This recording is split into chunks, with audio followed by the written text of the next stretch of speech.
السلام علیکم ویورز، آج جو ہم ناول ریڈ کرنے لگے ہیں اس کا نام ہے محبت فاتح عالم، جسے تحریر کیا ہے خالدہ نثار نے۔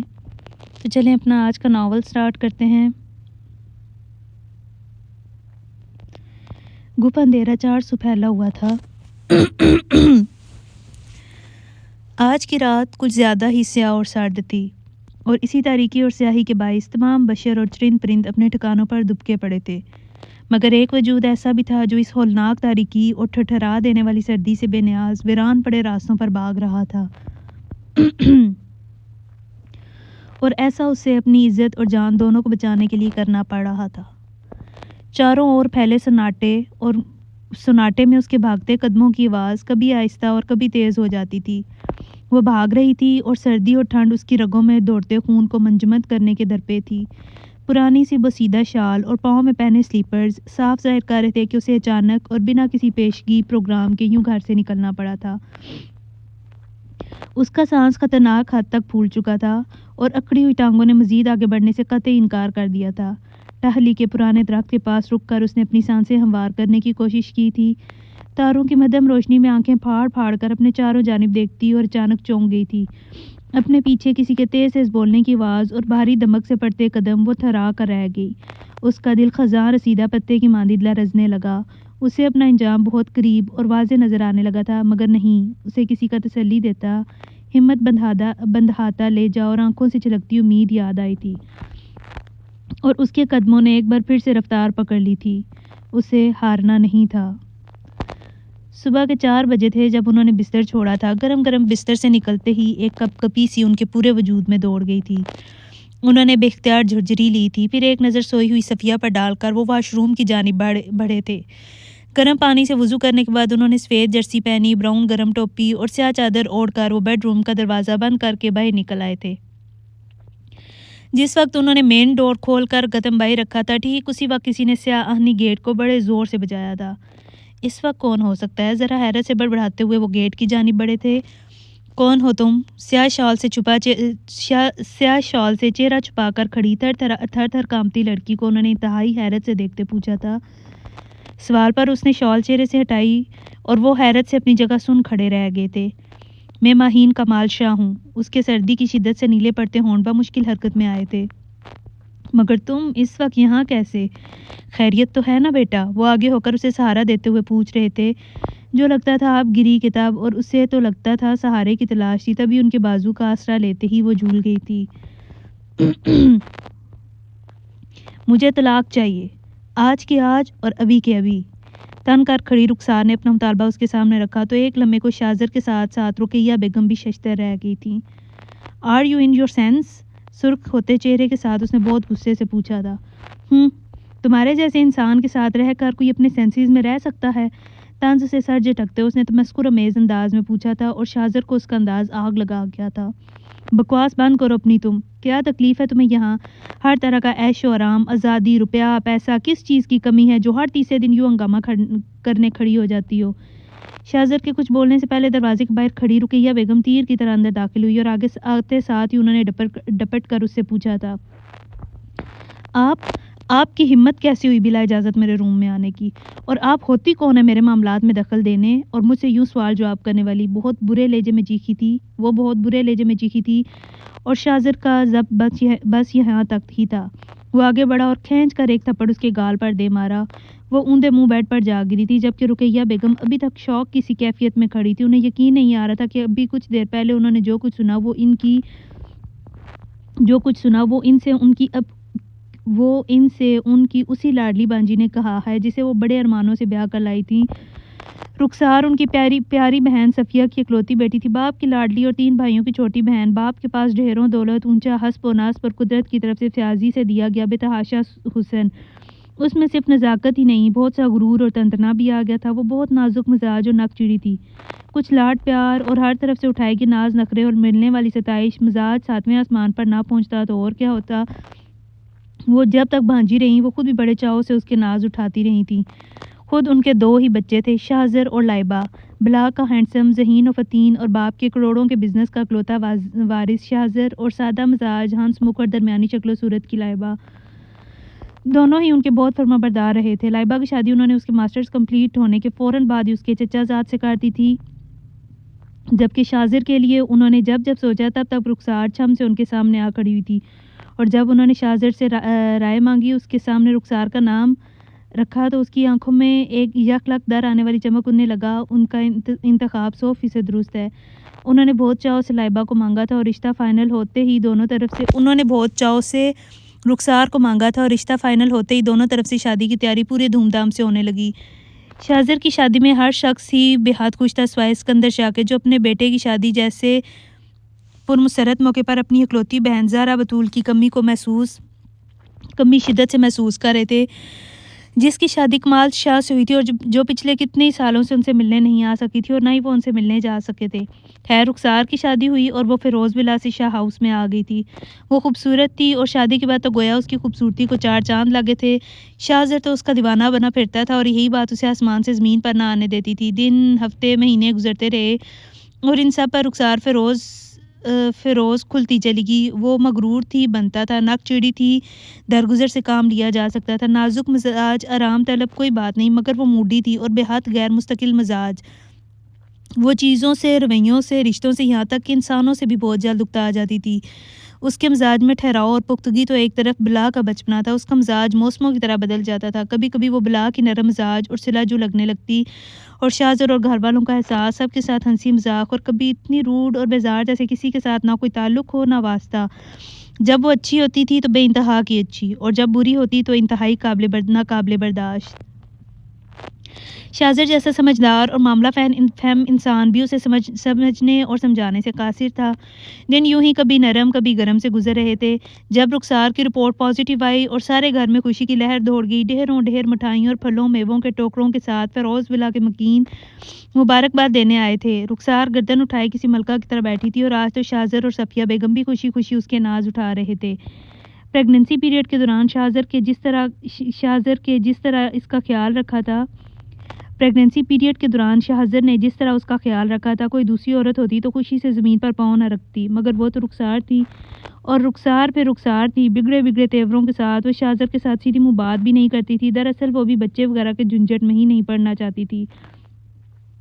شاذر جتنا اس کا خیال رکھتا، پرواہ کرتا، وہ اتنا ہی نخرہ دکھاتی۔ کبھی کبھی تو رضیہ بیگم کو اس پر شدید قسم کا غصہ چڑھتا اور ان کا دل چاہتا کھینچ کر 2 تھپڑ اسے لگائیں اور سارے بگڑے تیور منٹوں میں ٹھکانے آ جائیں۔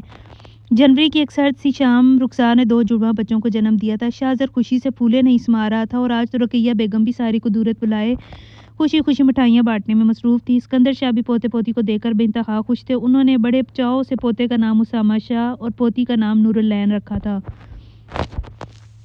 بچوں کے بعد بھی رخسار کے مزاج پر کوئی تبدیلی نہیں آئی تھی۔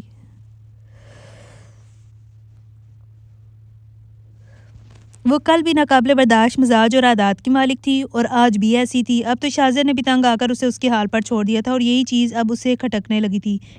پہلے وہ اس کی محبت اور توجہ سے چڑھتی تھی، اب اس کی بے نیازی اور لاپرواہی پر جان جلاتی رہتی تھی، مگر صرف اپنی نہیں، شاذر کی بھی۔ وہ آفس سے واپس آنے پر زیادہ تر وقت اپنے بچوں کے ساتھ گزارتا تھا اور رخسار کو اس پر بھی اعتراض تھا۔ دراصل کچھ عورتیں ناشکری ہوتی ہیں اور رخسار انہی میں سے ایک تھی۔ آئے دن کے ہنگامے جھگڑے، شاذر کی زندگی نہیں ذات بھی ڈسٹرب ہو گئی تھی۔ وہ ساری رات سگریٹ پھونکتے گزار دیتا ہے۔ اس کی خوش مزاجی گہری سنجیدگی میں تبدیل ہو چکی تھی اور اسے دیکھ کر اب کوئی نہیں کہہ سکتا تھا کہ وہ چند سال پہلے والا شاذر ہے۔ کہتے ہیں عورت چاہے تو مرد کو پورا کا پورا بدل سکتی ہے، سچ کہتے ہیں۔ رخسار نے بھی اسے بدل دیا تھا، اسے انسان سے پتھر میں تبدیل کر دیا تھا۔ تم نے مجھ پر ہاتھ اٹھایا، وہ بپھر کر اٹھی تھی۔ تمہاری اتنی ہمت! اس نے شاذر کے گریبان پر ہاتھ ڈالا۔ لہو رنگ آنکھوں سے اسے دیکھتے شاذر نے ایک اور تھپڑ اس کے دائیں گال پر دے مارا تھا۔ وہ ذرا سا لڑکھڑائی اور گریبان اس کے ہاتھ سے چھوٹ گیا۔ ہاں مارا، بلکہ مجھے یہ تھپڑ بہت پہلے تمہیں مار دینا چاہیے تھا، کیونکہ تم اس قابل تھی، ہو اور رہو گی۔ تم ان عورتوں میں شامل ہو جو واقعی صرف پاؤں کی جوتی بننے کے لائق ہیں اور جنہیں پاؤں میں ہی رہنا چاہیے۔ اور میں نے جوتی کو سر پر سجانے کی کوشش کی، تمہیں عزت دینے کی کوشش کی، یہ جانے بغیر کہ عزت پانا ہر کسی کے بس کی بات نہیں ہوتی۔ میں غلط تھا، مگر میری غلطی کو میری بزدلی اور میری کم ہمتی یا میری محبت سمجھنے کی کوشش مت کرنا۔ یہ میرا احساس تھا جو مجھے اپنے بچوں کا تھا۔ میں نہیں چاہتا تھا کہ ان کے معصوم ذہن الجھیں، اسی لیے نہ چاہتے ہوئے بھی تم جیسی عورت کو برداشت کرتا رہا۔ وہ ایک لمحے کو رکا اور اس نے بالکل ساکت کھڑی ماں پر اور گال پر ہاتھ رکھ کے صدمے کسی کیفیت میں کھڑی بیوی پر نظر ڈالی۔ ہر چیز کی شروعات ہوتی ہے تو اختتام بھی ہوتا ہے، اور میرا خیال ہے کہ اب اس روز روز کے ڈرامے کا اختتام ہو جانا چاہیے۔ تو رخسار بیگم، میں آج کی آج اور ابھی کی ابھی تمہاری خواہش پوری کرنے کو تیار ہوں۔ میں شاذر سکندر شاہ، باکامی ہوش و حواس۔ نہیں نہیں بیٹا، رقیہ بیگم نے بجلی کی سی تیزی سے اس کے لبوں پر ہاتھ رکھ کر اسے بولنے سے روکا تھا۔ خدا کے لیے نہیں بیٹا، یہ پاگل ہے، جذبان، نادان اور بے وقوف ہے، مگر تم تو ہوش سے کام لو۔ ابھی نہیں، کم از کم میرے جیتے جی نہیں۔ ہاں میں مر جاؤں تو پھر جو جی میں آئے کرنا۔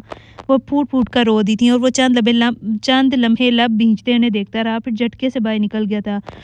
پیچھے رخسار بھگتے جگتے اپنی چیزیں سمیٹنے میں مصروف ہو گئی تھی۔ ان کے روکنے اور منع کرنے کے باوجود وہ اپنی ساری چیزیں سمیٹ کر اس اعلان کے ساتھ کہ وہ اب کبھی واپس نہیں آئے گی جا چکی تھی۔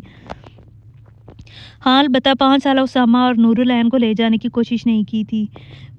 2 سال ہو چکے تھے رخسار کو ان کی زندگیوں سے نکلے اور شاذر کو اپنے خول میں سمٹے۔ اس نے خود کو کاروبار اور بچوں تک محدود کر لیا تھا اور اپنے ارد گرد ایسی اونچی دیواریں کھڑی کر لی تھیں کہ سوائے دکھ سے کڑنے کے علاوہ اور کچھ بھی نہیں کر سکتی تھیں۔ اسے جب ہوش آیا تو اس نے خود کو نرم گرم بستر پر لیٹے پایا تھا اور نم آنکھوں میں ڈھیروں فکر مندی لیے سکندر شاہ اس کے سرہانے موجود تھے۔ اس نے بے ساختہ اٹھنے کی کوشش کی تھی مگر کرا کر رہ گئی۔ دھان پان سے اس کے وجود پر کڑاکے کی سردی اپنا اثر دکھا چکی تھی۔ لیٹی رہو بیٹا، سکندر شاہ نے محبت اور نرمی سے اس کے بالوں پر ہاتھ پھیرا۔ ان کی شفقت پر اس کی آنکھیں بھر آئی تھیں۔ روتے نہیں بیٹا، انہوں نے جھک کر اس کے بالوں پر بوسہ دیتے کہا۔ بھائی رقیہ، مہین بچے کو ہوش آ گیا ہے، آپ ان کے لیے کچھ کھانے وغیرہ کو لے آئیں۔ میں بھی آتا ہوں۔ کچھ دیر بعد انہوں نے باہر آتے رقیہ بیگم سے کہا۔ وہ سارے لانے لگی تھیں اور خود باہر کی جانب بڑھ گئے۔ مہین کمال شاہ، احمد کمال شاہ اور زہرا بطول کے 2 ہی جگر گوشے تھے، دونوں ہی لاڈلے، دونوں ہی پیارے، گندمی رنگت، سیاہ آنکھوں، گھنی پلکوں والی سادہ اور نرم مزاج مہین، جس میں اس کے بابا کی جان تھی، تو بلا کے ذہین اور شرارتی احمد اپنی مما کا لاڈلا تھا۔ میرا گھر میری جنت کی مصداق، ان سب کے لیے بھی ان کا گھر بہشت نما تھا، جہاں اگر مہین کی معصوم ہنسی ہر وقت گونجتی تو احمد کی شرارتیں، بابا جان کی شفقت تھی تو مما جان کی پیار بھری ڈانٹ۔ وہ اپنے گھر میں اپنی جنت میں خوش مطمئن تھے، مگر کچھ لوگ ایسے بھی تھے جن کو ان کا سکون اور اطمینان ایک آنکھ نہیں بھاتا تھا، اور وہ کوئی بہت غیر نہیں تھے، کمال شاہ کے بہت اپنے تھے۔ کہانی وہی روایتی سی تھی۔ کمال شاہ اور زہرا کی یونیورسٹی میں اتفاقیہ ملاقات، پھر ہر روز کی ملاقاتوں میں بدلی تعارف، واقفیت، شناسائی، دوستی اور انجام کار دھواں دار قسم کی محبت۔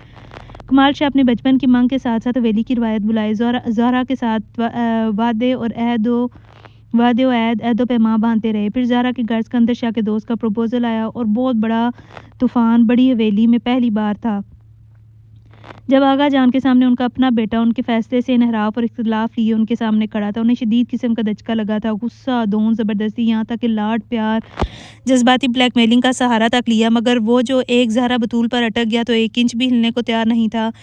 نہ آغا جان راضی تھے، نہ وہ ہار مان رہا تھا۔ حویلی کے در و دیوار نے بڑے عجیب دن دیکھے تھے۔ وہ جب حویلی کے مردوں نے گہری چپ اوڑھ لی تھی اور حویلی کی عورتوں کا سارا دن ساری زیر لب خیر کی دعائیں مانگتے گزرتا۔ خیر قصہ کب تک چلتا؟ بالآخر کمال شاہ کی خودکشی کی کوشش نے بابا جان کو سرنڈر کرنے پر مجبور کر دیا تھا، اور اسی مجبوری کے تحت وہ زہرا بطول کو بیاہ کر لائے تھے، مگر وہ دل میں اگا نفرت کا پودا نہ اکھاڑ سکے جو رفتہ رفتہ تناور درخت بن چکا تھا۔ کمال شاہ نے جو لہجوں کی کرواہٹ اور رویوں کی اجنبیت محسوس کی تو بہت خاموشی سے زہرا کو لے کر الگ گھر بسا لیا۔ حویلی کے بڑوں نے اس خبر سے بہت گہرا صدمہ لیا۔ دل میں موجود بغض اور اناد گہری نفرت میں تبدیل ہوا۔ سارا قصور زہرا بطول کے حصے میں لکھا جانے لگا۔ وہ اسے خطا کار سمجھنے اور کہنے لگے، یہ جانے بغیر کہ کبھی کبھی بٹوارا چھوٹوں کی نادانیوں کے بجائے بڑوں کی غلطیوں سے بھی ہو جایا کرتا ہے۔ وقت کا پنچھی اڑان بھرتا رہا اور سال سرکتے رہے۔ وہ دونوں ایک دوسرے کی میت میں بہت خوش و خرم کتاب الزیست پر اپنی کامیابیاں اور کامرانیاں درج کرتے رہے تھے۔ دن سبک خرامی سے گزر رہے تھے جب ایک دن سکندر شاہ اپنی اکلوتی بہن سے ملنے آئے تھے اور کمال شاہ کے بڑے بھائی ان سے خواہ مخواہ الجھنے لگے تھے۔ وہ چونکہ بہن کے سسرال میں تھے اور رشتہ نازک تھا سو برداشت کرتے رہے، مگر کب تک؟ بالآخر ان کے ہاتھ سے ضبط کا دامن چھوٹا اور یہی تو حویلی والے چاہتے تھے۔ آغا جان نے فیصلہ دے دیا کہ اسکندر شاہ آج کے بعد کبھی حویلی نہیں آئیں گے۔ کمال شاہ نے ان کے اس فیصلے پر احتجاج کرنا چاہتا مگر اسکندر شاہ نے انہیں روک دیا تھا اور نہ ہی یہاں سے کوئی وہاں جائے گا، آج سے ہمارا ان کا ناطہ ختم۔ دل میں ڈھیروں اختلاف لیے کمال شاہ زہرا بطول کی آنسو بھری آنکھوں کی التجا دیکھ کر بمشکل ضبط کر پائے تھے۔ ہم نے احمد کا رشتہ سکینہ کے ساتھ اور ماہین کا زوار کے ساتھ طے کر دیا ہے۔ آغا جان نے کمال شاہ اور زہرا بطول کو بلا کر اپنا فیصلہ سنایا تھا اور وہ دونوں سناٹے میں رہ گئے تھے۔ یہ کیسے ہو سکتا ہے بابا جان؟ سکینہ احمد سے 10 سال بڑی ہے اور زوار ماہین سے پورے 9 برس چھوٹا ہے۔ کمال شاہ نے بمشکل زبان کھولی تھی۔ تم تو ایسے کہہ رہے ہو کمال شاہ جیسے ہمارے خاندان میں آج سے پہلے کوئی ایسا رشتہ طے نہ ہوا ہو۔ بڑے بھائی نے طنزیہ نظروں اور تمسخر اڑاتی مسکراہٹ کے ساتھ کہا تھا۔ ہاں مگر اب زمانہ بدل چکا ہے لالا، زہرا نے ڈرتے ڈرتے کہا تھا۔ انہوں نے کوفت سے پہلو بدلا۔ بس بی بی تم تو نہ ہی بولو تو بہتر ہے، یہ ہمارے گھر کے مسئلے ہیں اور رہی بات زمانے کی تو وہ بھلے بدلتا رہے مگر اس حویلی کے رسموں اور رواجوں کو کوئی نہ بدل سکا ہے اور نہ بدل سکے گا۔ بیج جان نے ایک سیکنڈ میں انہیں پرایا کہتے ہوئے جتا دیا تھا کہ وہ آج بھی انہیں کسی گنتی کسی شمار میں نہیں رکھتی۔ یہ اس گھر کی نہیں میری اولاد کی زندگی اور ان کی خوشیوں کا مسئلہ ہے بی جان اور آغا جان۔ وہ بہت ٹھہرے ہوئے لہجے میں انہیں جواب دے کر آغا جان کی طرف مڑی تھی۔ مجھے یہ دونوں ہی رشتے منظور نہیں۔ اس بار دوہنس اور زبردستی کے ساتھ ساتھ دھمکیاں اور ڈراوے بھی دیے جانے لگے۔ دلوں کے ساتھ چہرے بھی بدل گئے تھے اور اپنوں کے رویوں میں در آنے والی اجنبیت اور ناگواری انسان کو اندر سے توڑ دیا کرتی ہے۔ زہرا بھی ٹوٹ گئی تھی یا اتنی نفرت سہتے سہتے تھک گئی تھی تبھی بہت خاموشی سے شہر خاموشہ میں بسیرا کر لیا تھا۔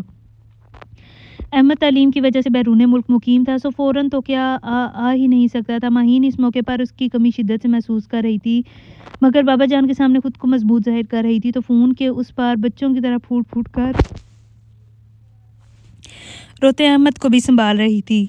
زہرا کی وفات نے ان سب کو ہی بہت خاموش اور اداس سا کر دیا تھا اور 3 ماہ بعد جب 25 سالہ ماہین کا نکاح 16 سالہ زوار کے ساتھ کرنے کی بات چھڑ گئی، اسی شام کمال شاہ کو پہلا ہارٹ اٹیک ہوا تھا۔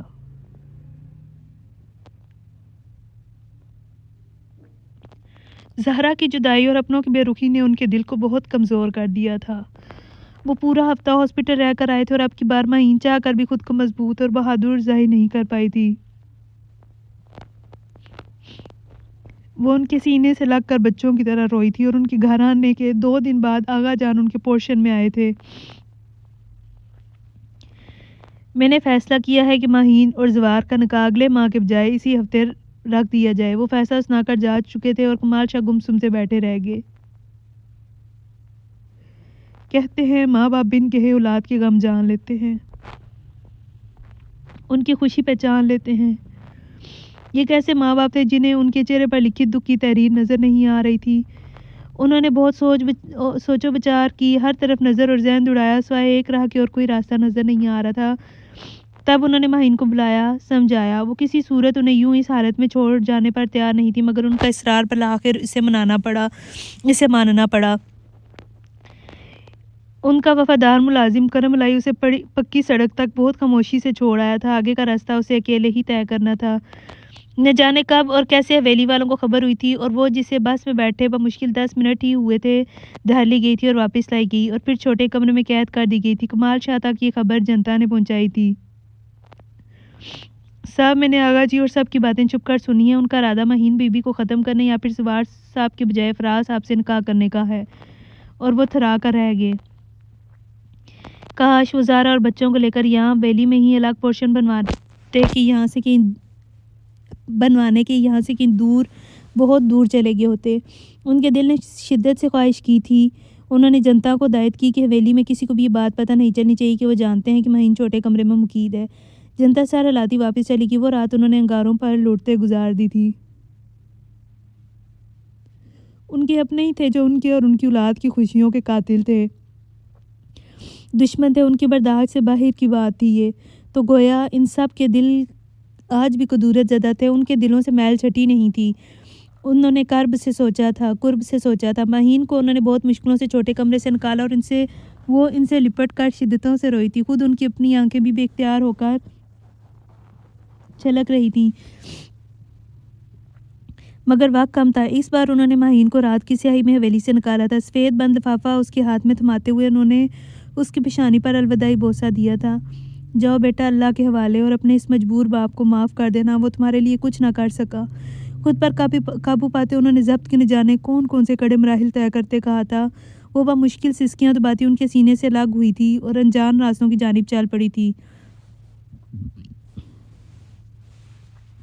سکندر شاہ نے آنکھوں کی نمی صاف کرتے شدتوں سے روتی ماہین کا سر سینے سے لگایا تھا۔ اس کے رونے میں شدت آئی تھی۔ نہ بچے روتے نہیں، اللہ پر بھروسہ رکھو، وہ یقیناً بہتر کرنے والا ہے، اور پھر تم اب اپنے ماموں کے پاس ہو، کوئی بال بھی نہیں بیکا کر سکتا وہ تمہارا، میں ہوں نا تمہارے ساتھ۔ ان کی تسلی بھرے انداز میں اس نے بمشکل سر ہلایا تھا، تبھی فون کی گھنٹی بج اٹھی تھی۔ وہ دونوں بازو گھٹنوں کے گرد لپیٹے اور تھوڑی گھٹنوں پر جمائے مغموم سی بیٹھی تھی۔ آنسو تواتر سے اس کے چہرے کو بھگوتے جا رہے تھے۔ اسے مما بہت شدت سے یاد آ رہی تھی، اسے احمد بہت شدت سے یاد آ رہا تھا، اور بابا جان۔ اس کے لبوں سے سسکی سی برآمد ہوئی۔ ابھی کچھ دیر پہلے ہی اس کی ان سے بات ہوئی تھی اور انہوں نے اسے ڈھیر تسلیاں اور دلاسے دیے تھے، اور وہ ان کی آواز سنتے ہی رونا شروع ہو گئی تھی۔ تم جانتی ہو ماہین، تمہارے آنسو مجھے تکلیف دیتے ہیں، انہوں نے کرب امیز آواز میں کہا تھا، اور اس نے فوراً اپنے آنسو صاف کیے تھے اور رندے ہوئے گلے کے ساتھ احمد کو پوچھا تھا۔ احمد کو اس ساری صورتحال سے لاعلم رکھا گیا تھا، کیونکہ ان حالات میں اس کا واپس آنا صحیح نہیں تھا، وہ لوگ اسے نقصان پہنچا سکتے تھے۔ احمد ٹھیک ہے، کل کال کی تھی، اس نے تمہارا پوچھ رہا تھا، میں نے اطمینان دلا دیا کہ ہم دونوں باپ بیٹی مزے میں ہیں، اور ایسی کچھ دوسری باتوں کے بعد انہوں نے فون بند کر دیا تھا۔ فون بند کر کے بھی وہ کتنی ہی دیر آنسو بہاتی رہی۔ بڑی حویلی والوں کو خبر ہو چکی تھی کہ وہ سکندر شاہ کے گھر میں ہے۔ تبھی بڑی حویلی سے آنے والی کال میں ڈھیروں لعن طعن اور دھمکیوں کے علاوہ یہ اعلان بھی تھا کہ وہ کل شام اپنے ہونے والی بہو کو لینے اور بینڈ باجے کے ساتھ لینے کے لیے سکندر شاہ کے گھر آ رہے ہیں۔ اس بات نے جہاں سکندر شاہ کو مشتعل کر دیا تھا، وہیں ماہین کو بے حد ہراساں۔ انہوں نے پوری رات جاگ کر اور اس مسئلے کا حل سوچتے گزاری، بالآخر صبح کی اذانوں کے ساتھ ہی وہ ایک فیصلے پر پہنچ چکے تھے، شاہزر اور ماہین کے نکاح کے فیصلے پر۔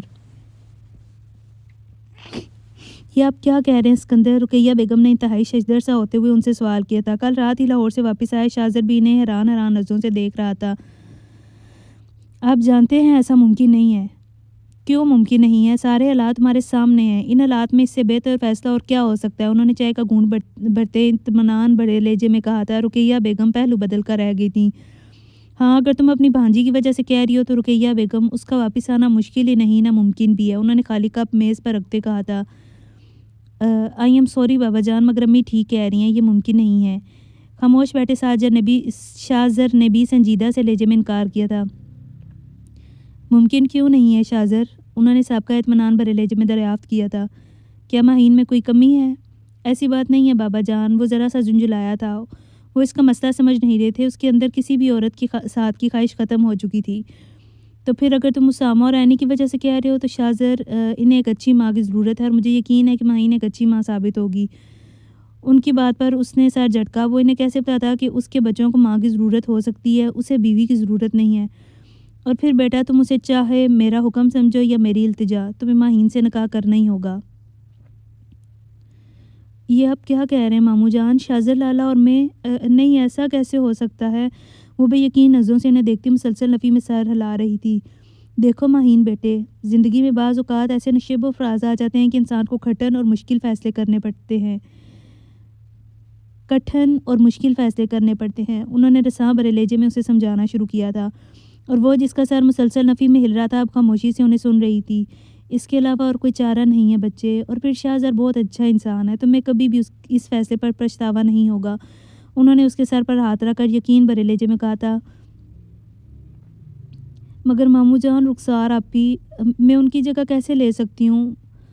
وہ اپنی جگہ خود چھوڑ کر جا چکی ہے ماہین، اور خالی رہ جانے والی جگہ ایسے ایک نہ ایک دن تو پر ہو ہی جایا کرتی ہیں۔ کچے احساب کے ساتھ نکاح نامے پر دستخط کرنے کے بعد وہ وہاں موجود چند ایک عزیزوں اور دوستوں سے مبارکبادیں وصول کر رہا تھا، جب جیب میں موجود سیل نے گنگنانا شروع کیا اور وہ حسیب وغیرہ سے موازنت کرتا سائڈ پر چلا گیا تھا۔ بابا جان، چند منٹ فون کے ساتھ مصروف رہنے کے بعد وہ ان کی طرف آیا تھا۔ کیا ہوا؟ وہ اس کے ساتھ آ کھڑے ہوئے تھے۔ بابا جان، کراچی والی برانچ میں کچھ مسئلہ ہو گیا، مجھے ارجنٹ جانا ہوگا۔ اس نے سیلف پر نمبر پش کرتے انہیں بتایا تو ان کے ماتھے پر گہری لکیریں پھیل گئیں۔ عامر یا محسن کو بھیج دو۔ ان کی بات پر اس نے نفی میں سر ہلایا۔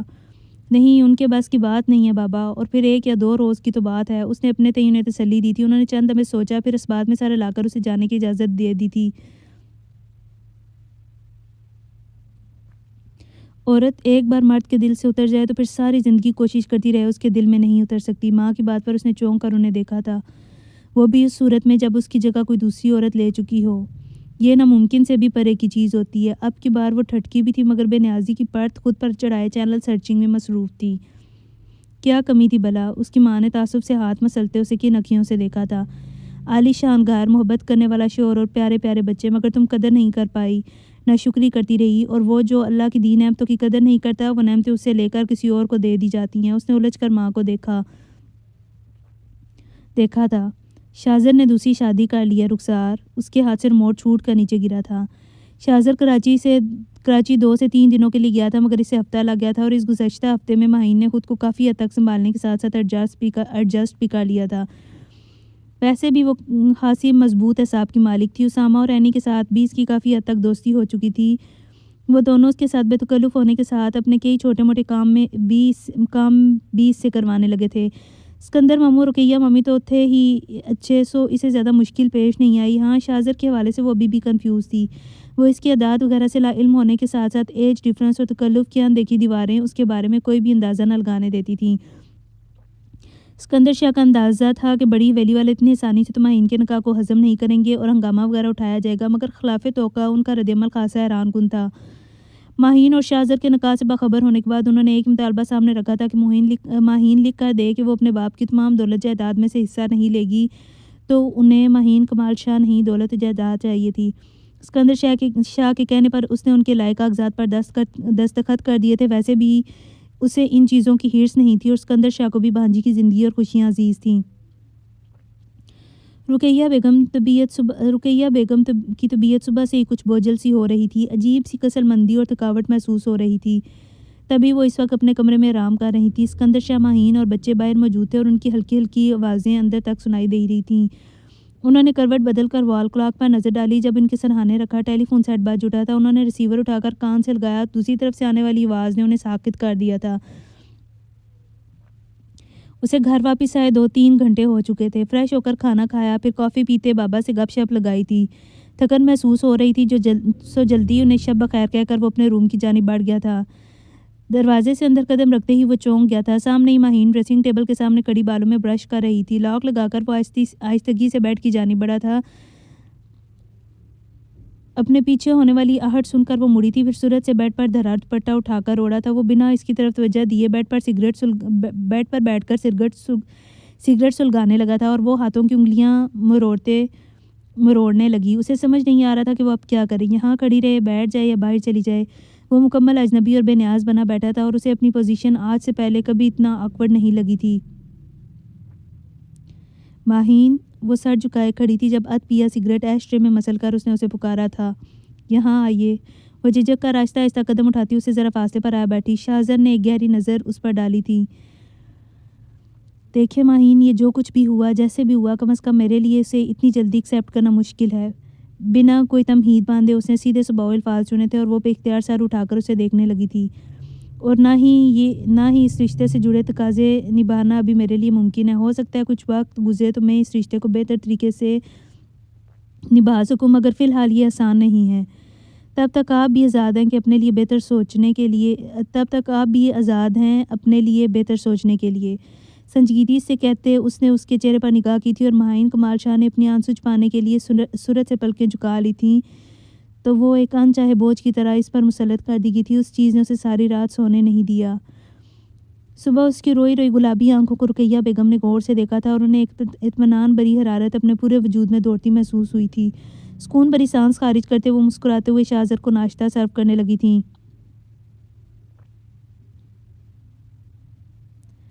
ہم ہی پوچھتے پھرتے ہیں زمانے بھر سے، جن کی تقدیر بگڑتی ہے وہ کیا کرتے ہیں۔ اس کی نم آنکھیں ڈوبتے سورج پر تھیں اور سوچیں نہ جانے کہاں کہاں بھٹک رہی تھیں۔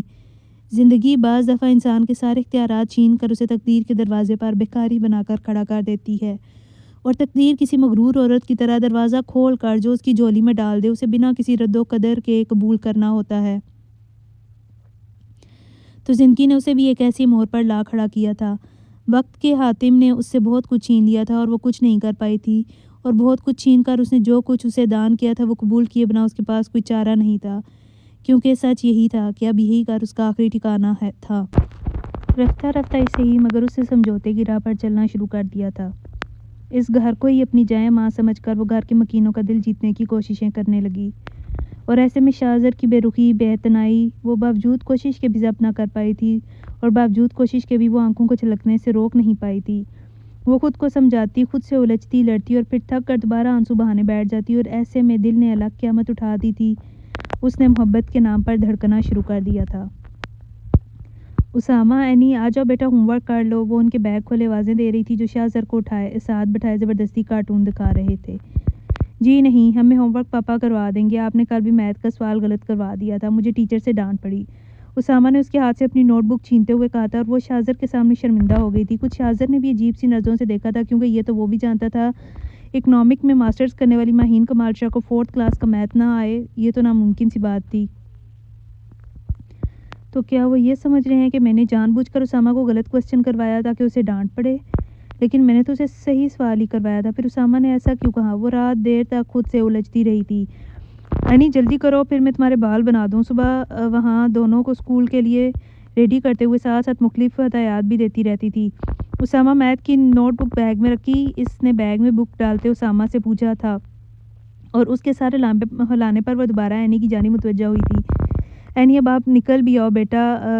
واش روم کے بند دروازے کو ہلکا سا بجاتے ہوئے اس نے اسے یاد دلایا۔ اینی، دروازہ جھٹکے سے کھلا تھا اور اس کے باقی کے الفاظ منہ میں ہی رہ گئے تھے۔ You don't worry for me, okay? اور میں بال پاپا سے بنوا لوں گی، بدتمیزانہ لہجے میں کہتے اس نے اس کے ہاتھ سے برش لیا تھا اور باہر بھاگ گئی تھی۔ ماہین ہکا بکا کھڑی رہ گئی تھی۔ وہ نورا اور صابرہ کو ساتھ لگائے ڈرائنگ روم کی تفصیلی صفائی کروا رہی تھی۔ پردے، کشنز وغیرہ چینج کرنے کے ساتھ اس نے سیٹنگ بھی تبدیل کی تھی جو بہت اچھا تاثر چھوڑ رہی تھی۔ رقیہ مامی بچوں کو ساتھ لیے کمرے میں تھیں، اسکندر ماموں کہیں باہر گئے تھے۔ شاہ اپنے روم میں فائلز کھولے ان میں الجھا بیٹھا تھا۔ نورا، یہ والا پیس وہاں کارنر میں رکھو، اس نے کرسٹل کے نازک سے شو پیس نورا کے ہاتھ میں تھماتے ہدایت کی۔ جی بی بی۔ نورا، اینی نے ڈرائنگ روم کے دروازے سے نورا کو پکارا تھا۔ نورا کے ساتھ ساتھ ماہین نے بھی پلٹ کر دیکھا تھا۔ پاپا کے لیے چائے بناؤ۔ شاہ کا حکم سن کر وہ پلٹی تھی جب ماہین نے اسے پکارا تھا۔ اینی دیکھو، میں نے ڈرائنگ روم کی سیٹنگ چینج کی ہے، اچھی لگ رہی ہے نا؟ مسکراتے ہوئے اس نے پوچھا تھا، بلکہ اسے مخاطب کرنے کی دانستہ کوشش کی تھی۔ اینی نے ایک نظر ڈرائنگ روم پر ڈال کر ہوں کہہ کر باہر نکل گئی تھی۔ ماہین یاسیت سے مسکرا کر رہ گئی۔ ماہین نے شاہ کے کپڑے پریس کر کے ہینگ کیے، پھر باہر چلی آئی۔ شاہ کے کھانے پینے کا، اس کے کپڑوں جوتوں کا خیال وہ خود رکھتی تھی، اور ایسا کر کے اسے جو دلی مسرت ملتی تھی وہ اسے اندر سے شرشار رکھتی تھی۔ دل کی سرزمین پر محبتوں کے جو پھول کھلنا شروع ہوئے تھے تو محسوسات بھی تبدیل ہونا شروع ہو گئے تھے۔ بس اب تو شاہ کے دل کی ساخت ہوئی زمین کو نرم کرنا باقی تھا، اور ایسا صرف محبت کے ہتھیار سے ہی ممکن تھا۔ محبت ایک واحد ایسی شے بنائی ہے قدرت نے جس کے نصیب میں ہار نہیں لکھی گئی، کیونکہ محبت کبھی ہارتی نہیں ہے، ہرا دیتی ہے۔ اسے بہت پہلے کے ہی اپنے باپ کی بات یاد آئی تھی، اور اس کے لبوں پر ہلکی سی مسکراہٹ آ ٹھہری تھی۔ اسامہ کو بہت تیز بخار آ رہا تھا۔ شام ہونے والی بارش میں وہ ماہین کے منع کرنے اور ڈانٹنے کے باوجود نہ آیا تھا، اور اب بارش کے ٹھنڈے پانی نے اپنا اثر دکھایا تھا۔ بخار بہت تیز تھا اور نیم بے ہوشی کی حالت میں تھا۔ اسکندر ماموں، رقیہ مام، شاہ ماہین سب بھی اس کے ارد گرد تھے۔ آپ لوگوں کو اس کو منع کرنا چاہیے تھا، یہ تو بچہ ہے، اسے کیا سمجھ؟ آپ لوگ تو سمجھدار ہیں، ڈاکٹر زہیب نے آتے ساتھ ہی ڈپٹی آواز میں کہا تھا۔ بیٹا، میں اور تمہارے انکل تو ڈاکٹر بہروز صاحب کی طرف گئے تھے، اور شاہ آفس میں تھا۔ ہاں، ماہین ہی گھر پر تھی، اسے منع کرنا چاہیے تھا۔ رقیہ مامی نے آرام سے پہلو بچاتے ہوئے در پردہ سارا الزام اس کے ساتھ ڈالنے کی کوشش کی تھی۔ میں نے منع کیا تھا، مگر اسامہ میری بات ہی نہیں سن رہا تھا، اس نے آہستہ آواز میں صفائی دی۔ آپ جھوٹ بول رہی ہیں، آپ نے اسامہ کو ایک بار بھی نہانے سے منع نہیں کیا تھا، آپ اپنے کمرے سے ہی نہیں نکلی تھیں۔ 7 سالہ اینی نے ایک لمحے میں فراٹے سے جھوٹ بولتے اسے سب کے سامنے جھٹلایا تھا۔ ماہین پھٹی پھٹی آنکھوں سے اسے دیکھتی رہ گئی تھی۔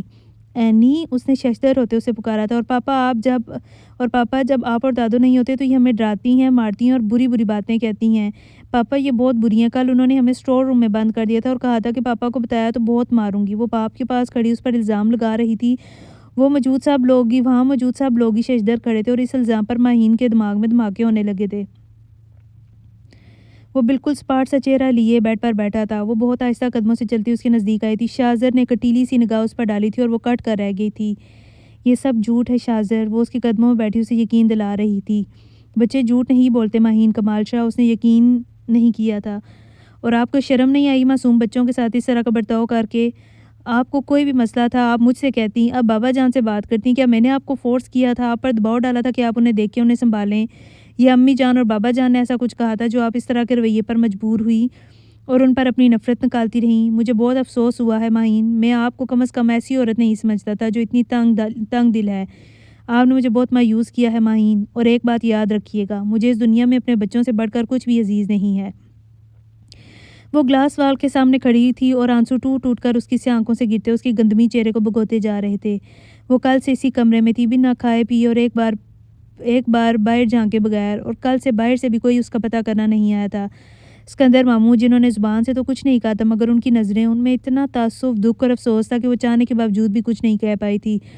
رقیہ مامی نے خوب ہی زبان کے تیر برسائے تھے، احسان فراموش، بے حس، خود غرض، آخر ہے تو بڑی حویلی والوں کا خون، اثر تو دکھائے گا، اور سب سے بڑھ کر شاذر اس کے کہے الفاظ اسے اندر ہی اندر کاٹ رہے تھے، گہری اذیت میں مبتلا کر رہے تھے، اور وہ اسے محبت سے جیتنے چلی تھی۔ یہ تو اسے آج پتہ چلا تھا کہ وہ ابھی تک اسے خود پر اعتبار ہی نہیں دلا سکی تھی۔ وہ رات کے آدھے گزرنے کے بعد کمرے میں داخل ہوا تو وہ اب بھی وہیں کھڑی تھی، اور نمکین پانی اب بھی سابقہ روانی سے اس کی آنکھوں سے بہہ رہا تھا۔ چوٹ کہیں اندر لگی تھی، درد حد سے سوا تھا۔ وہ چند لمحے اس کی پشت دیکھتا رہا، پھر نہ جانے کیا ہوا، چلتا ہوا اس کے ساتھ کھڑا ہوا تھا۔ ماہین نے ایک نظر ساتھ کھڑے شخص پر ڈالی، اور پھر اسے نہ جانے کیا ہوا جو ایک دم سے اس کے سینے سے لگ کر پھوٹ پھوٹ کر رو دی تھی۔ شاذر کتنی ہی دیر ساکت کھڑا رہ گیا تھا، پھر آہستگی سے اسے خود سے الگ کیا تھا۔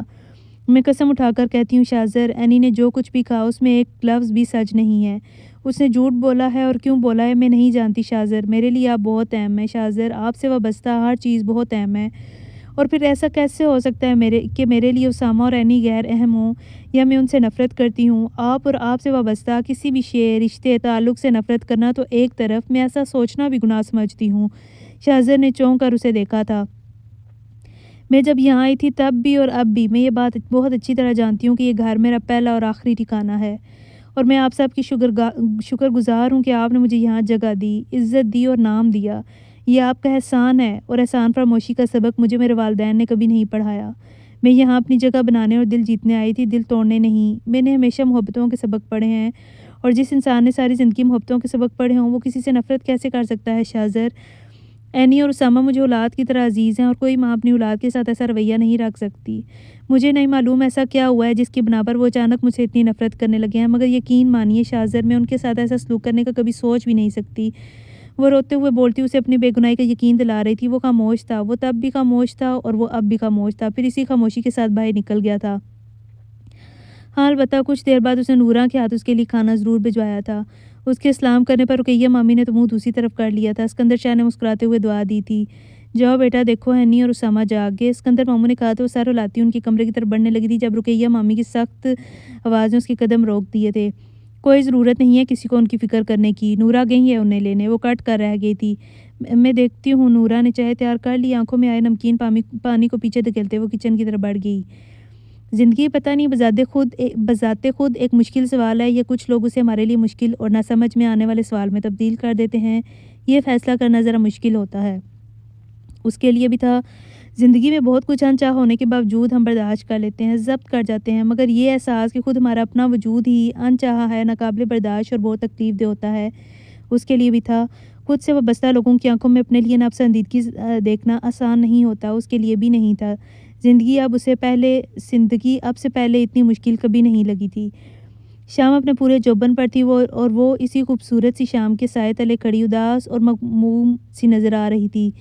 اداسی جو اس کی آنکھوں سے جھانکتی تھی اس کے وجود سے چھلکتی تھی۔ وہ گہری سی سانس بھر کے مڑی تھی جب نظر بال سے کھیلتی اینی پر پڑی تھی اور بے اختیار اسے پکار بیٹھی تھی۔ اینی ایک نظر اس پر ڈال کر دوبارہ کھیل میں مشغول ہو گئی تھی۔ تم نے اپنے پاپا سے اور سب سے جھوٹ کیوں بولا اینی؟ 2 قدم آگے آتے اس نے دکھ سے پوچھا تھا۔ میری مرضی، کہہ کر وہ بھاگی تھی۔ اینی بات تو سنو پلیز، وہ اسے روکنے کے لیے اس کے پیچھے بھاگی تھی اور سامنے سے آتے شاذر سے ٹکرا گئی تھی۔ شاذر نے گہری سی نظر اس پر ڈالی اور وہ خائف سی ہوتی پلٹ گئی تھی۔ فون بند کر کے اس نے ایک جتاتی سی نظر ماں پر ڈالی تھی۔ اس کی ماں نے تعصب سے سر ہلایا تھا۔ تم صحیح نہیں کہہ رہی، اس کے چمکتے چہرے کو دیکھتے اس کی ماں نے کہا تھا۔ میں جو غلط ہو چکا ہے اسے صحیح کرنے کی کوشش کر رہی ہوں۔ اس نے لاپرواہی سے کہتے پانی کا گلاس اٹھایا اور گھونٹ گھونٹ پینے لگی۔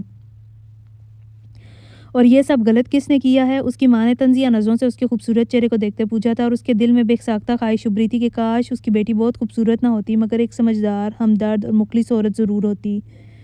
جو گزر گیا ہے اسے مت دہرائیں، جو آنے والا ہے اس کے متعلق سوچیں۔ پہلی بات اور دوسری بات یہ کہ جو کچھ میری وجہ سے غلط ہوا ہے اسے میں خود ہی ٹھیک کر لوں گی، یو ڈونٹ وری۔ بے نیازی سے کہتی وہ اٹھ گئی تھی اور وہ گہری سانس بھر کر رہ گئی تھی۔ صبح سے ہی اس کی طبیعت بوجھل ہو رہی تھی، سر عجیب بھاری بھاری سا محسوس ہو رہا تھا۔ تیمور حسن جو کہ اس کا بزنس پارٹنر ہی نہیں بہت اچھا دوست بھی تھا، نے اسے گھر جانے اور آرام کرنے کا مشورہ دیا، جو ذرا سی پچھو پیش کے بعد اس نے مان بھی لیا تھا، اور وہ گھر آیا تو خاموشی اور سناٹا اس کے استقبال کو موجود تھے۔ بچے اسکول اور بابا جان اور امی جان کسی کی عیادت کو گئے ہوئے تھے۔ نوراں کے بتانے پر سر ہلاتا اپنے روم کی جانب بڑھ گیا۔ فریش ہو کر وہ بستر پر لیٹا ہی تھا جب مہین چلی آئی تھی۔ خیریت، آپ آج اتنی جلدی واپس آ گئے؟ دھیمی سی آواز میں اس نے پوچھا تھا۔ سر میں درد ہے، خشک سی آواز میں جواب آیا تھا۔ وہ خاموشی سے پلٹی تھی اور پھر واپس آئی تو چائے کا کپ اور پین کلر کے ساتھ اس نے ٹیبلٹ لے کر چائے پی۔ جب دوبارہ لیٹا آنکھیں مودی تو اس نے بنا کچھ کہے نرمی سے اس کا سر دبانا شروع کر دیا تھا۔ اس کی ضرورت نہیں، شاہزر نے کہا تھا، مگر مہین نے سر دبانا موقوف نہیں کیا تھا۔ وہ خاموشی سے اس کا سر دباتی رہی تھی اور نہ جانے کیوں شاہزر کو اپنے اندر کی تپش ٹھنڈی ہوتی محسوس ہوئی تھی۔ مہین وہ بالکنی میں کھڑی تھی جب شاہزر نے سنجیدہ سی آواز میں پکارا تھا، جی؟ اس نے صورت سے آنسو پوچھتے کہا تھا۔ وہ اس کے سامنے رونا نہیں چاہتی تھی مگر وہ دیکھ چکا تھا۔ آپ رو رہی ہیں، کیوں؟ حیرت کی بات تھی، اسے ابھی بھی کیوں کا مطلب چاہیے تھا۔ بابا یاد آ رہے تھے، اس نے سر جھکا کر جواب دیا تھا۔ تو آپ بات کر لیں ان سے، اس کی بھیگی پلکوں کو دیکھتے ہوئے اس نے مشورہ دیا تھا اور واپس مڑا تھا۔ اب اس نے پکار لیا تو وہ رکا اور پلٹا نہیں تھا۔ آپ کو کوئی کام تھا؟ مجھے نہیں، بابا جان کو تھا، وہ آپ کو یاد کر رہے ہیں۔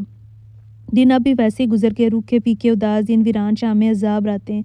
رقیہ مامی کے طنزیہ فکرے، چپتی نظریں، بچوں کا لیا دیا اور کھچا کھچا سا رویہ۔ ہاں، مگر ایک جو امید کی ہلکی سی کرن تھی، وہ شاہزر کے رویے میں دار آئی تھی، نرمی جس نے اسے ہمت اور حوصلہ دیا تھا، نئے سرے سے سب کے دل جیتنے کا حوصلہ اور مشکل وقت کو صبر سے گزارنے کی ہمت۔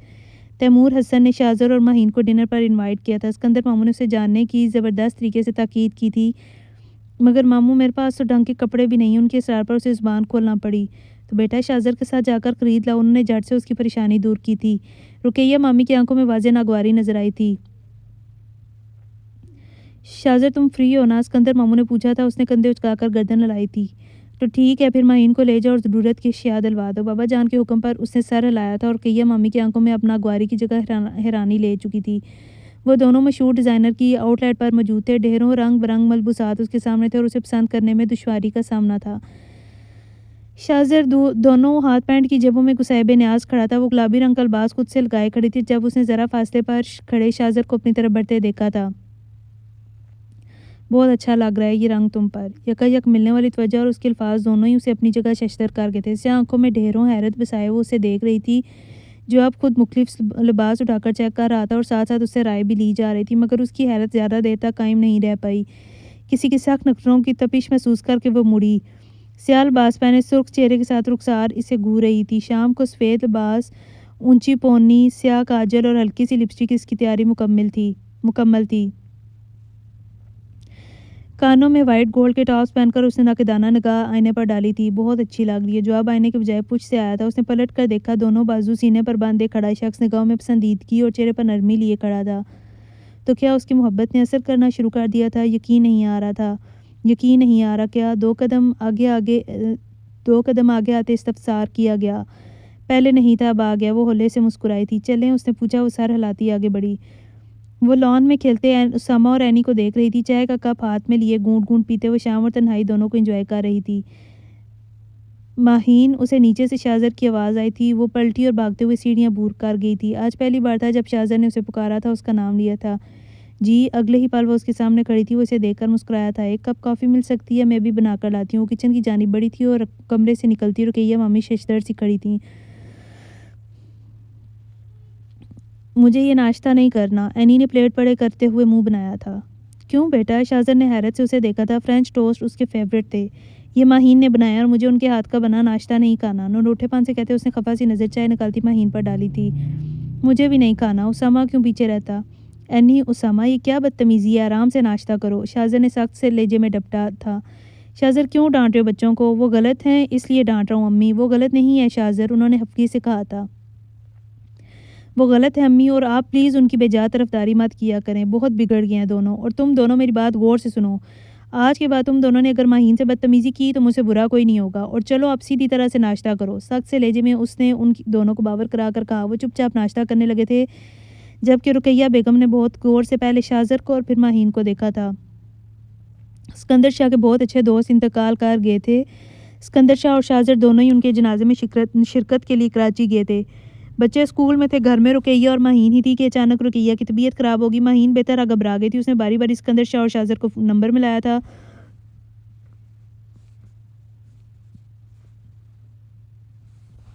دونوں کے فون بند جا رہے تھے۔ ادھر رقیہ مامی کی حالت لمحہ لمحہ بگڑتی جا رہی تھی۔ نورا کے مشورے پر اس نے ناچار تیمور حسن کو کال میں لائی تھی۔ رقیہ مامی کی طبیعت کو سنتے ہی وہ اگلے 10 منٹ میں حاضر تھا۔ تیمور کی گاڑی میں ہی وہ رقیہ مامی کو اسپتال لائے تھے۔ ماہین روتے ہوئے ان کے لیے دعا گو تھی۔ وہ آنکھیں بند کیے مسلسل خدا سے ان کی صحت اور زندگی مانگ رہی تھی۔ حوصلہ رکھیے ماہین، انشاءاللہ آنٹی بالکل ٹھیک ہو جائیں گی۔ تیمور نے اس کے قریب بینچ پر بیٹھتے ہوئے اسے تسلی دی تھی۔ وہ سر ہلا کر رہ گئی تھی۔ رقیہ مامی کو انجائنے کا ہلکا سا اٹیک ہوا تھا۔ شام تک ڈاکٹرز نے انہیں گھر بھیج دیا تھا۔ تیمور ہی انہیں گھر واپس لایا تھا۔ ہماری وجہ سے آپ کو اتنی زحمت اٹھانا پڑی۔ ماہین کی شرمندہ سی آواز پر تیمور مسکرایا تھا۔ ایسا بالکل بھی نہیں ہے آنٹی، صرف شاہ کی ہی نہیں میری بھی ماں ہے۔ رقیہ مامی کی طرف دیکھ کر بولا تھا۔ جواباً وہ ہولے سے مسکرائی تھیں۔ اوکے اب میں چلتا ہوں، صبح انشاءاللہ چکر لگاؤں گا۔ خدا حافظ۔ اللہ حافظ ماہین نے کہا تھا۔ اس نے اسکندر شاہ اور شاہ کو رقیہ مامی کی طبیعت کے حوالے سے کچھ نہیں بتایا تھا اور ایسا کرنے کو رقیہ مامی نے ہی کہا تھا۔ وہ دونوں خام خواہ پریشان ہو جائیں گے۔ وہ صبح انہیں ناشتہ کروا کے نکلی تھی جب تیمور ان کی طبیعت کا پوچھنے چلا آیا تھا۔ کیسی طبیعت ہے آنٹی؟ وہ ان کے قریب بیٹھا پوچھ رہا تھا۔ جواباً وہ اسے اپنی خیریت کا بتانے لگی۔ کچھ دیر بعد وہ باہر نکلا تھا۔ ارے یہ کیا تیمور بھائی، میں چائے لا رہی تھی۔ سوری بہنا، چائے ادار رہی کیونکہ فی الحال میں خاصا لیٹ ہو چکا ہوں۔ اس کے بیچارگی سے کہنے پر وہ سر ہلا کر رہ گئی۔ اسکندر شاہ اور شاہ کو کراچی میں 3 دن لگ گئے اور تینوں دن تیمور ہر روز صبح شام ان لوگوں کی خبرگیری کے لیے آتا رہتا تھا۔ ماہین کو بالکل بہنوں کی طرح ٹریٹ کرتا تھا تو ماہین کو بھی اس میں احمد بھائی کا عکس نظر آتا تھا۔ بچوں کی بھی اس سے خوب بنتی تھی۔ ابھی بھی وہ دونوں اس کا سر کھا رہے تھے جب ٹیوٹر کے آنے پر اسے ناچار اٹھنا پڑا تھا۔ ان کے جانے کے بعد تیمور بھی اٹھنے لگا جب ماہین نے روک لیا تھا۔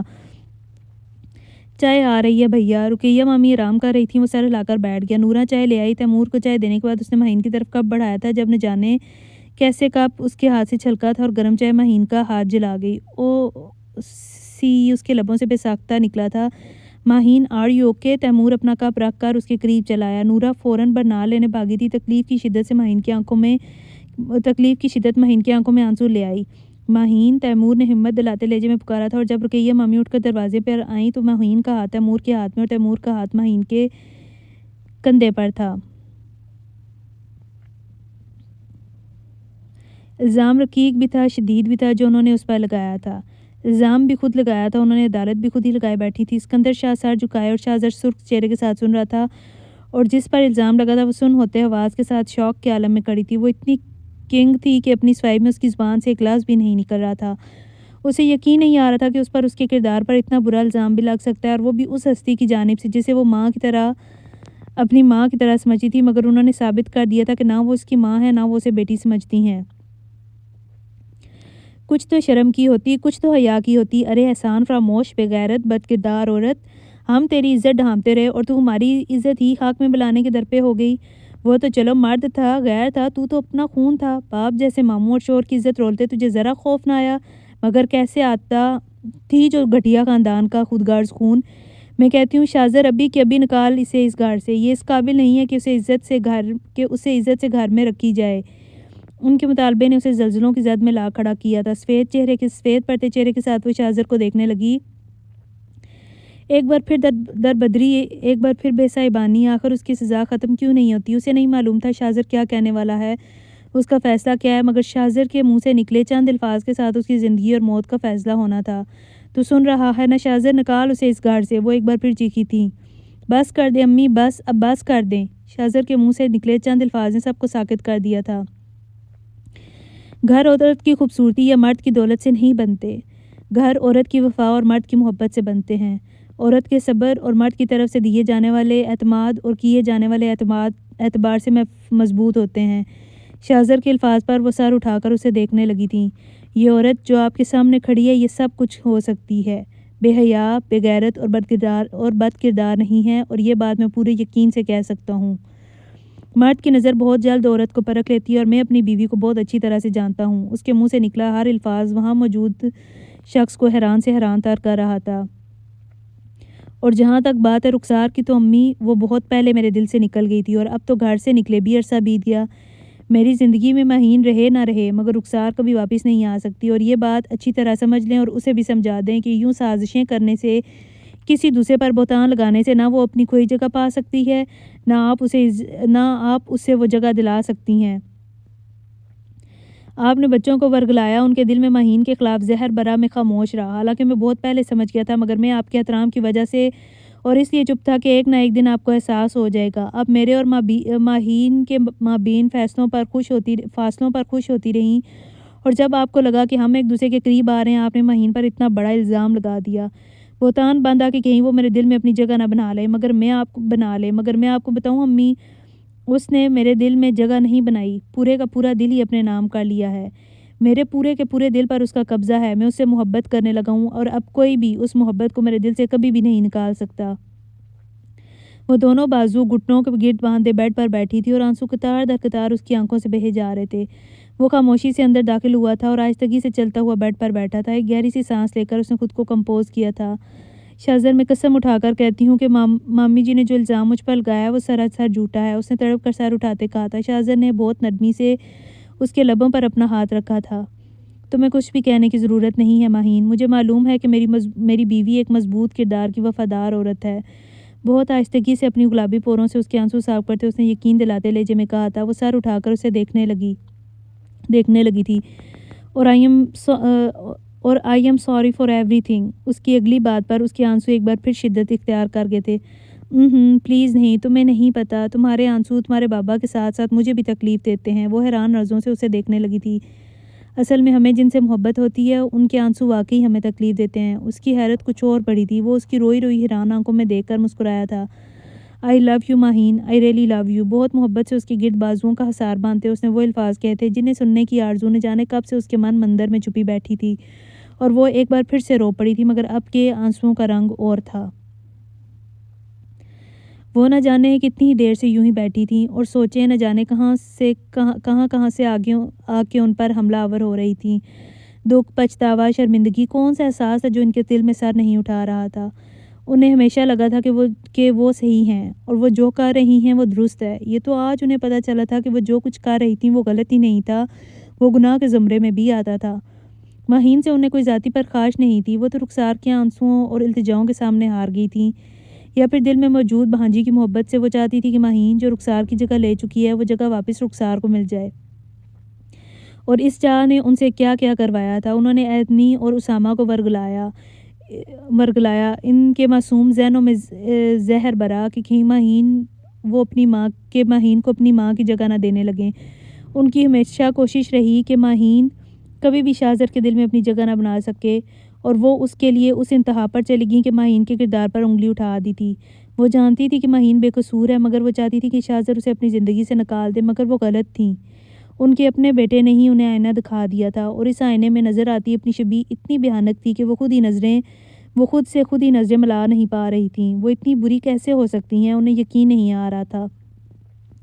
وہ غلط تھی، انہیں احساس ہو چکا تھا، بس اب غلطیوں کا مداوع باقی تھا جو انہیں کرنا تھا۔ انہیں معافی مانگنی تھی ان سب سے جن کی وہ مجرم تھیں، جن کا انہوں نے دل دکھایا تھا، اور انہیں یقین تھا کہ وہ سب انہیں معاف کر دیں گے، آخر وہ ان کے اپنے تھے۔ تو ویورز، یہ تھا ہمارا آج کا چھوٹا سا خوبصورت سا ناول۔ مجھے تو بہت اچھا لگا، امید کرتی ہوں کہ آپ کو بھی پسند آیا ہوگا، اور اللہ حافظ۔